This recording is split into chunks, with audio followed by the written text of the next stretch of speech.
Despite the atrocities, torture and undisguised genocide of Ukrainians that Russian troops staged in the occupied territories, hundreds of global companies are still in no hurry to stop doing business in Russia. They verbally condemn the war, but fear losing profits and thus continue to sponsor the Russian military machine. If the photos of Ukrainians tortured by the Russian military do not motivate them to stop making blood money in Russia, the Ukrainian parliament proposes additional taxation on companies that operate in our country and at the same time remain in the Russian market, because sponsoring Putin's aggression is the same crime as what the Russians are doing in Ukraine.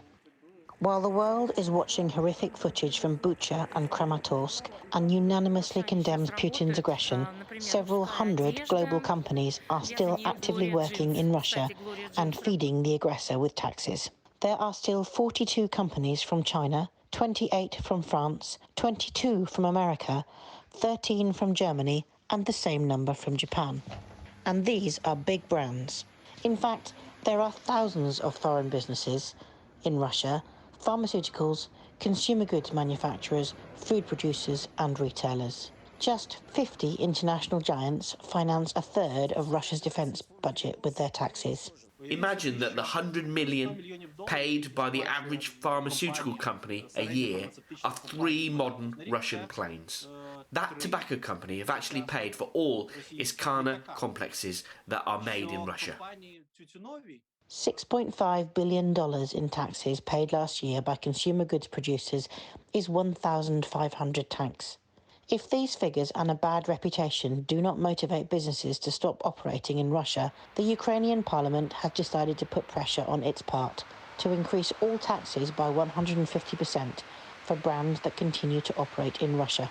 The bill is already in parliament and approved at the first reading. This is not about the fiscal goals of the bill.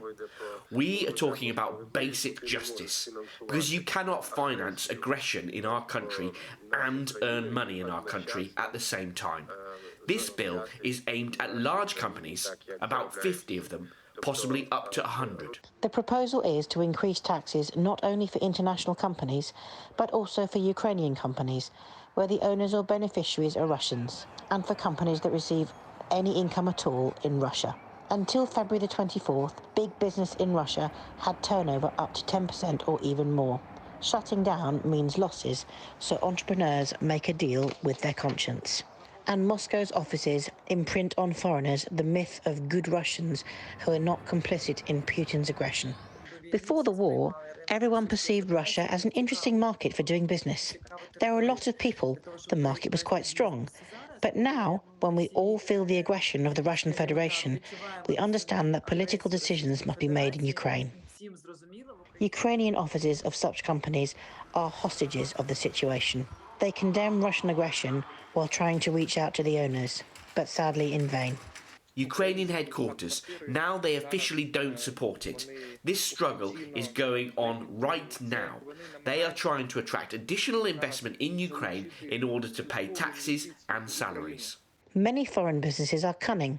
They transfer their assets to Russian workers and continue to work there. Or they manipulate statements about stopping investments without closing their factories and shops. Therefore, Ukrainian parliamentarians call on other countries to increase taxes for companies working with Russia. And foreigners are asked to boycott those who do business on blood. Because how many more victims are needed for the civilized world to stop financing Putin's genocide of Ukrainians?